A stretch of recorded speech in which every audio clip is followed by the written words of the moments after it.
ಜೀನಾಗೆ ಸಂಪಾದಕತ್ವದಲ್ಲಿ ಜಿಎನ್ಎಸ್ news Sagar ಸುತ್ತದ ಆಚೆ ಈಚೆ ಬುಧವಾರದ news ಅಪ್ಡೇಟ್ಗೆ ತಮಗೆ ಸ್ವಾಗತ. ಮುಖ್ಯಾಂಶಗಳು: ಪಹಲ್ಗಾಮ್ನಲ್ಲಿ ಉಗ್ರರ ದಾಳಿ ಖಂಡಿಸಿ ಕಾಂಗ್ರೆಸ್ನಿಂದ ಪ್ರತಿಭಟನೆ, ದಾಳಿಕೋರರ ವಿರುದ್ಧ ಕಠಿಣ ಕ್ರಮಕ್ಕೆ ಚಂದ್ರಪ್ಪ, ಸುರೇಶ್ ಬಾಬು, ಮಧುಮಾಲತಿ ಒತ್ತಾಯ.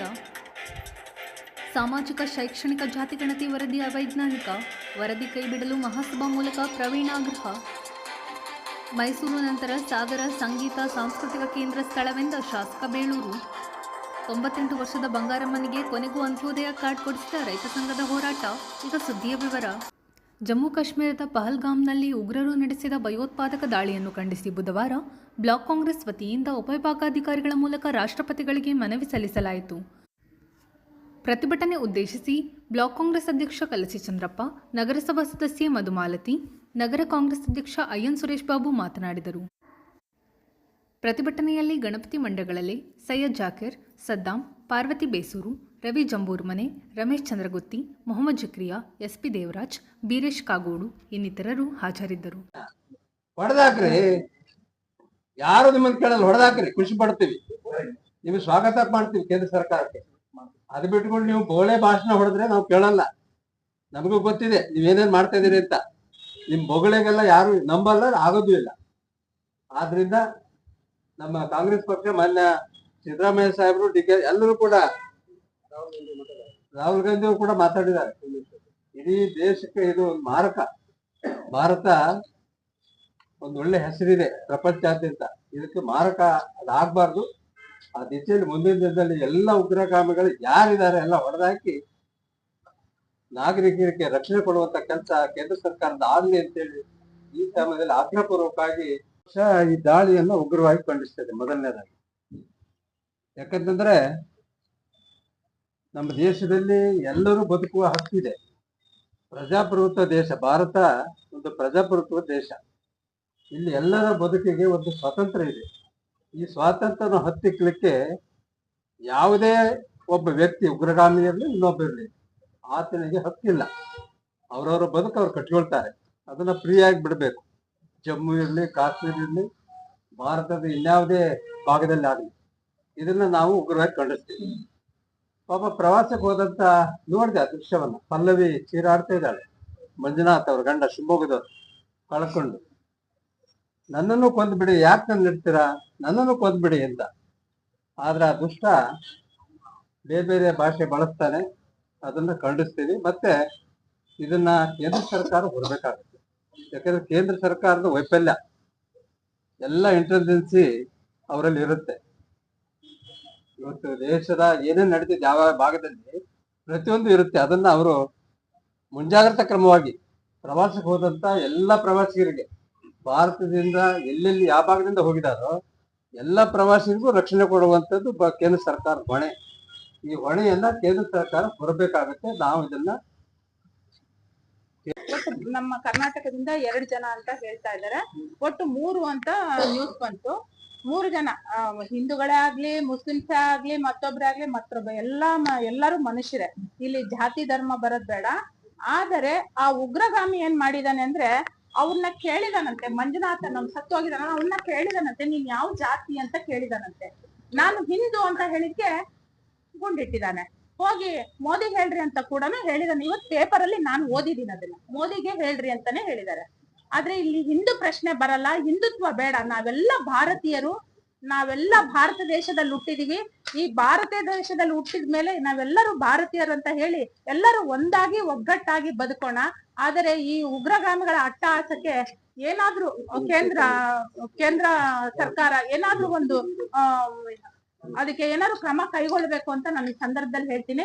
ಯಾಕಂದ್ರೆ ಇವತ್ತು ಅವ್ರ ಗಂಡ ಹೆಂಡತಿ ಮಗು ಹೋಗಿದ್ದಾರೆ. ನೇರ ತನ್ನ ಗಂಡನ್ನ ಗುಂಡಿಟ್ಕೊಂಡಿದ್ ನೋಡಿ, ಅವರು ಇನ್ನು ಬದುಕ್ತಾರೋ ಇಲ್ವೋ ಗೊತ್ತಿಲ್ಲ. ಅಲ್ಲಿಗೆ ನಾವುಗಳೇ ಅವ್ರನ್ನ ಕೊಂದಂಗಾಗತ್ತೆ. ಅದಕ್ಕೋಸ್ಕರ ಇಂಥ ಸಂದರ್ಭ ಎಲ್ಲೋ ಆಗೋದ್ ಬೇಡ. ಅದು ಪ್ರವಾಸಿ ತಾಣ ಆಗಿ ಉಳ್ಕೊಳ್ಳಿ ಜಮ್ಮು ಕಾಶ್ಮೀರ. ಯಾಕಂದ್ರೆ ಎಷ್ಟೋ ಜನ ತಮ್ಮ ಸ್ಟ್ರೆಸ್ಸನ್ನ ಅಲ್ಲೆಲ್ಲ ಒಂದ್ ಕಡೆ ಹೋಗಿ ಅದನ್ನ ಮನಶಾಂತಿ ಪಡ್ಕೊಂಡ್ ಬರೋಣ ಅಂತ ಹೋಗಿರ್ತಾರೆ. ಆದ್ರೆ ಅಲ್ಲೇ ಈ ತರ ಆದ್ರೆ ಇನ್ ಯಾರು ಎಲ್ಲೆಲ್ಲಿ ಹೋಗೋಕ್ ಇಷ್ಟ. ಇವತ್ತು ಟಿವಿ ಮಾಧ್ಯಮ ಮೂಲಕ 27 ಜನ ದುರ್ಮರಣ ಆಗಿದ್ದಾರೆ ಅಂತ ಹೇಳ್ತಾ ಇದಾರೆ ಭಯೋತ್ಪಾದಕರ ದಾಳಿಯಿಂದ. ಅದ್ರಲ್ಲಿ 2 ಜನ ನಮ್ಮ ಕರ್ನಾಟಕದವರು, ಅದ್ರಲ್ಲಿ ಒಬ್ರು ಶಿವಮೊಗ್ಗದವರು. ಆಕ್ಚುಲಿ ಜಮ್ಮು ಕಾಶ್ಮೀರ ಅನ್ನೋದು ಒಂದು ಪ್ರವಾಸಿ ತಾಣ. ಒಂದಷ್ಟು ವರ್ಷ ಭಯೋತ್ಪಾದಕರ ದಾಳಿಯಿಂದ ಅಲ್ಲಿ ಜನ ಹೋಗ್ತಿರ್ಲಿಲ್ಲ. ಆದ್ರೆ ಈ ಸರಿ ಸಾಕಷ್ಟು ಜನ ಅಲ್ಲಿ ಸುಧಾರಣೆ ಆಗಿದೆ, ಭಯೋತ್ಪಾದನೆ ಕಮ್ಮಿ ಇದೆ, ಉಗ್ರಗಾಮಿಗಳ ಕಾಟ ಇಲ್ಲ ಅಂತ ತಿಳ್ಕೊಂಡು ಸಾಕಷ್ಟು ಜನ ಈ ಟೂರಿಸಂ ಪ್ಯಾಕೇಜ್ ಅಲ್ಲಿ ಅಲ್ಲಿಗೆ ಹೋಗುವಂತ ಕೆಲಸ ಮಾಡಿದ್ದಾರೆ ಈ ವರ್ಷ. ಯಾಕಂದ್ರೆ ನಾವು ಮಾಧ್ಯಮದಲ್ಲಿ ನೋಡಿದಾಗ 3 ಜನ ನ್ಯಾಯಾಧೀಶರು ಸಹ ಹೋಗಿ ಮೊನ್ನೆ ಬಂದ್ಯಾರು ವಾಪಸ್ಸು ಅನ್ನೋದು ಟಿವಿ ನೋಡ್ತಾ ಇದೀವಿ. ಆದ್ರೆ ನಿನ್ನೆ ದಿನ ಅಲ್ಲಿಯ ಭದ್ರತಾ ವೈಫಲ್ಯದಿಂದಾಗಿ ಉಗ್ರಗಾಮಿಗಳು 27 ಜನನ ಗುಂಡಿಟ್ಟು ಸಾಯಿಸ್ತಾರೆ. ಇದು ತುಂಬಾ ದುಃಖಕರ ವಿಚಾರ. ಈ ಒಂದು ಕಾರಣ ಇದನ್ನ ಜವಾಬ್ದಾರಿ ಕೇಂದ್ರ ಸರ್ಕಾರ ಹೊರಲೇಬೇಕಾಗತ್ತೆ. ಯಾಕಂದ್ರೆ ಕೇಂದ್ರ ಸರ್ಕಾರ ಇವತ್ತು ಜವಾಬ್ದಾರಿಯಿಂದ ಅಲ್ಲಿ ನಮ್ಮ ಯಾರು ಟೂರ್ ಹೋಗಿದ್ರು ಅವರಿಗೆಲ್ಲ ರಕ್ಷಣೆ ಕೊಡೋ ಜವಾಬ್ದಾರಿ ಅವ್ರದ್ದೇ ಆಗಿರುತ್ತೆ. ಸ್ಥಳೀಯ ಆಡಳಿತ ಇರ್ಬೋದು, ಸ್ಥಳೀಯ ಅಲ್ಲಿಯ ರಕ್ಷಣಾ ಇಲಾಖೆಯ ಸಂಬಂಧಪಟ್ಟಂತ ವ್ಯಕ್ತಿಗಳು ಇರ್ಬೋದು, ಯಾರು ಇದರೊಳಗೆ ಈ ವಿಫಲಗೆ ಕಾರಣಕರ್ತರಾಗಿದ್ರು ಅವ್ರ ಮೇಲೆ ಕೇಂದ್ರ ಸರ್ಕಾರದವರು ತಕ್ಷಣ ಕ್ರಮ ಕೈಗೊಳ್ಬೇಕು. ಮತ್ತು ಗೃಹ ಸಚಿವರು ಇದಕ್ಕೆ ಮಧ್ಯ ಪ್ರವೇಶ ಮಾಡಿ ಏನು ಹುತಾತ್ಮರಾಗಿದ್ದಾರೆ ಅವರಿಗೆ ಅವರ ಕುಟುಂಬಕ್ಕೆ ಸ್ವಂತಾನ ಹೇಳಿ ಒಂದಷ್ಟು ಪರಿಹಾರ ಕೊಡುವಂತ ಕೆಲಸ ಆಗ್ಬೇಕಾಗಿದೆ. ಯಾಕಂದ್ರೆ ಅವರ ಮನೆಯ ಪರಿಸ್ಥಿತಿ ನಮ್ಗೆ ಏನಂತ ಗೊತ್ತಿಲ್ಲ. ಆದ್ರೆ ಅವ್ರು ಇವತ್ತು ನಾವು ಖಾಲಿ ಅಲ್ಲಿ ಯುದ್ಧ ಮಾಡಿ ಮಿಲಿಟರಿ ಏನಾರು ಅಪಘಾತ ಆಗಿ ಅಲ್ಲೇನಾರು ತೀರೋದ್ರೆ ಅವ್ರು ಮಾತ್ರ ಹುತಾತ್ಮರಲ್ಲ. ಇವತ್ತು ನಮ್ಮ ದೇಶದಲ್ಲೇ ನಾವು ಅಲ್ಲಿ ಹೋಗಕ್ಕಾಗಲ್ಲ, ಅಥವಾ ನಾವು ಹೋದಾಗ ಅಲ್ಲಿಯ ಭಯೋತ್ಪಾದಕರು ನಮ್ಮನ್ನ.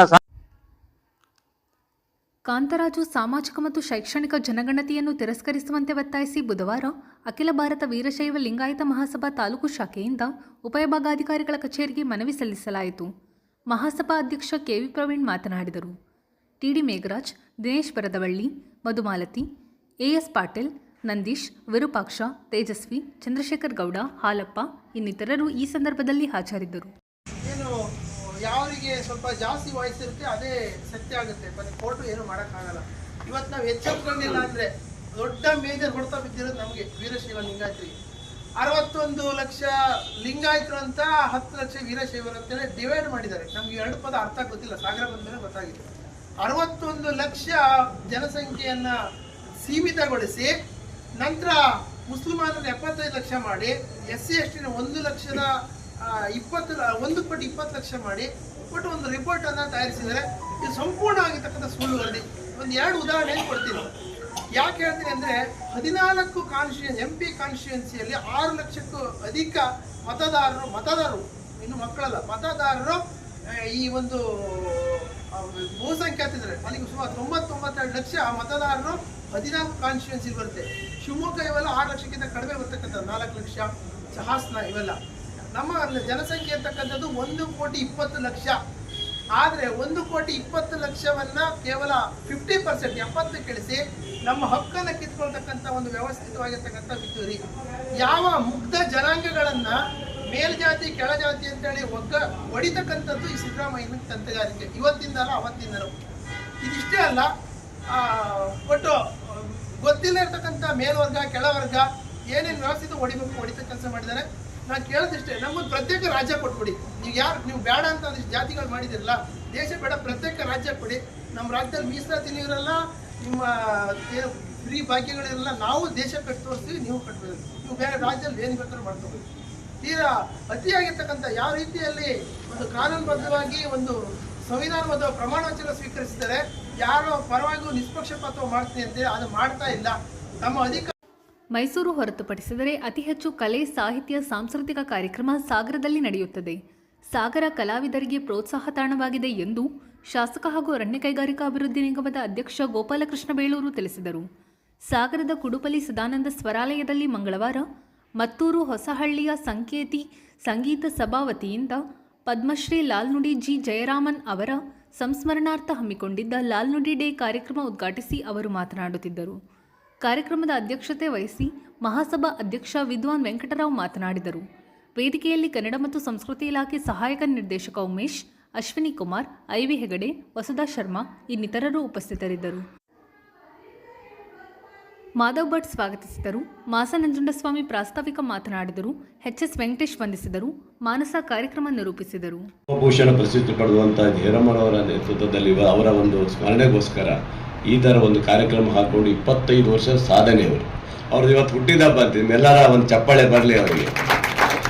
ಅಧ್ಯಕ್ಷರಿಗೂ ಒಂದು ಹುಟ್ಟಿದಬ್ಬ. ಈ ವಯಸ್ಸಲ್ಲೂ ಸಹ ಈ ಥರ ಚಟುವಟಿಕೆಯಲ್ಲಿದ್ದು ಸಂಗೀತದ ಬಗ್ಗೆ ಆಸಕ್ತಿ ವಹಿಸಿ ನಾನೊಂದಷ್ಟು ಜನರಿಗೆ ಸಂಗೀತದ ಬಗ್ಗೆ ಆಸಕ್ತಿ ತೋರಿಸ್ಬೇಕು ಅನ್ನೋದು ಇದೆಯಲ್ಲ, ಅದು ಎಲ್ರಿಗೂ ಬರೋದಲ್ಲ. ಆ ರೀತಿಯ ಸಂಗೀತವನ್ನು ಇಡೀ ನಮ್ಮ ತಾಲೂಕಲ್ಲಂತೂ ಸಂಗೀತ ಮತ್ತು ಕಲೆಯಲ್ಲಿ ಎತ್ತಿದ ಕೈ. ಅದು ಶಿವಮೊಗ್ಗ ಜಿಲ್ಲೆಯಲ್ಲಿ ಮೈಸೂರು ಬಿಟ್ಟರೆ ನಮ್ಮ ಸಂಗೀತ ಬೇರೆ ಎಲ್ಲ ಕಲೆಯಲ್ಲೂ ಸಹ ಶಿವಮೊಗ್ಗ ಸಾಗರ ಮಾತ್ರ. ಅದೇ ತುಂಬ ಅದ್ಭುತವಾದಂಥ ಕಲಾವಿದ್ದಾರೆ. ಅವರಿಗೆಲ್ಲ ಈ ಥರ ಗೌರವಿಸುವ ಮೂಲಕ, ಅವರಿಗೆಲ್ಲ ಸಹಕಾರ ಕೊಡುವ ಮೂಲಕ ಸರ್ಕಾರ, ನಾನು ಮೊನ್ನೆನೂ ಸಹ ರಾಜ್ಯ ಸರ್ಕಾರಕ್ಕೆ ನಾನು ಸಹ ನಮ್ಮ ಮಂತ್ರಿಗಳ ಹತ್ರ ಮಾತಾಡಿದ್ದೀನಿ. ಈ ಥರ ಸಂಗೀತ ಇರ್ಬೋದು, ಇನ್ನೊಂದು ಕಾರ್ಯಕ್ರಮ ಇರ್ಬೋದು, ಸರ್ಕಾರದ ಯೋಜನೆಗಳಲ್ಲಿ ನೀವು ಜಾಸ್ತಿ ಹಣ ಹಿಡಿದು ಹೋದರೆ, ಕೇವಲ ಹೋಸರಿಯ ಕಮ್ಮಿ ಇಟ್ಟಿದ್ದಾರೆ, ಹೋಸರಿಯ ಭಾಳಷ್ಟು ಕಮ್ಮಿ ನಮ್ಮ ಕನ್ನಡ ಸಂಸ್ಕೃತಿ ಇಲಾಖೆಗೆ ದುಡ್ಡು ಕಮ್ಮಿ ಇಟ್ಟಿದ್ದಾರೆ, ಹಿಂದಿನ ಸಾರಿ ಕೊಡೋಕ್ಕೆ ಕಮ್ಮಿ ಇಟ್ಟಿದ್ದಾರೆ. ಈ ಸರಿ ಇಲ್ಲ ನಾವು ಕೊಡ್ತೀವಿ ಅಂತ ಹೇಳಿ ಭರವಸೆ ಕೊಟ್ಟಿದ್ದಾರೆ. ಕೊಡಬೇಕು. ಸರ್ಕಾರಗಳು ಹೆಚ್ಚು ಹೆಚ್ಚು ಸಂಗೀತ ಕಲೆಗಳಿಗೆ, ಇತರ ಕಲೆಗಳಿಗೆ ಸರ್ಕಾರ ಒತ್ತನ್ನು ಕೊಟ್ಟಾಗ ಆ ಕಲೆಯನ್ನು ಉಳಿಸ್ಕೊಳ್ಳುವಂಥ ಪ್ರವೃತ್ತಿ ನಮಗಾಗುತ್ತೆ. ಸರ್ಕಾರದ ಪ್ರಯೋಜನ ಕೊಡದು ಹೋದರೆ ಅಲ್ಲಿ ಯಾವ ಥರನೂ ಆಗೋದಿಲ್ಲ. ಯಾಕಂದರೆ ಪಾಪ ಒಂದು ಸಂಘಟನೆ ಮಾಡಿ ಒಂದು ಕಾರ್ಯಕ್ರಮ ಮಾಡಬೇಕಾದ್ರೆ ಭಾಳ ಕಷ್ಟ ಆಗುತ್ತೆ. ಅಂಥ ಒಂದು ಕಾರ್ಯಕ್ರಮ ಮಾಡೋದು, ಅದಕ್ಕೆ ಸರ್ಕಾರಗಳು ಹೆಚ್ಚು ದೇಣಿಗೆ ಕೊಡಬೇಕು ಮತ್ತು ಸರ್ಕಾರ ಸಹಕಾರ ಮಾಡಬೇಕು. ನಮ್ಮದೇ ಸರ್ಕಾರದ ಒಬ್ಬ ಪ್ರತಿನಿಧಿಯಾಗಿ ನಾನೂ ಸಹ ಸರ್ಕಾರಕ್ಕೆ ಒತ್ತಾಯ ಮಾಡ್ತಾ ಇದ್ದೇನೆ. ನಾನು ಮೊನ್ನೆ ಮಾತಾಡಿದ್ದೀನಿ, ನಾನು ಸ್ವಲ್ಪ ಕಟುವಾಗಿ ಹೇಳಿದ್ದೀನಿ. ನಾನು ಸ್ವಲ್ಪ ಮಂತ್ರಿಗಳಿಗೂ ಕಟುವಾಗಿ ಹೇಳಿದ್ದೀನಿ, ಇಲ್ಲ ಸರ್ಕಾರದಲ್ಲಿ ನೀವು ಈ ಥರ ಮಾಡೋದು ಸರಿ ಇಲ್ಲ, ನೀವು ಹಿಂದಿನ ಸಾರಿ ಕಮ್ಮಿ ಕೊಟ್ಟಿದ್ದೀರಿ, ಈ ಸರಿ ಸರ್ಕಾರದಲ್ಲಿ ಹೆಚ್ಚು ಹಣವನ್ನು ಕೊಡಬೇಕು. ಅವು ಯಾವ್ಯಾವ ಕಾರ್ಯಕ್ರಮ ಜಿಲ್ಲೆ ನಡೀತದೆ, ಹಿಂದೆ ನಡೀತದೆ, ಅದೇ ಥರ ಆಗ್ಬೇಕಂತಲೂ ಸಹ ನಾನು ಎಚ್ಚರಿಕೆಯನ್ನು ಕೊಟ್ಟಿದ್ದೀನಿ. ಇದು ನಾನು ನೇರಾಗಿ ಹೇಳ್ಬಿಡ್ತೀನಿ, ನಾನು ಮುಲಾಜಿಲ್ಲ, ನನಗೇನಿಲ್ಲ, ಆ ಥರ ಇಲ್ಲ.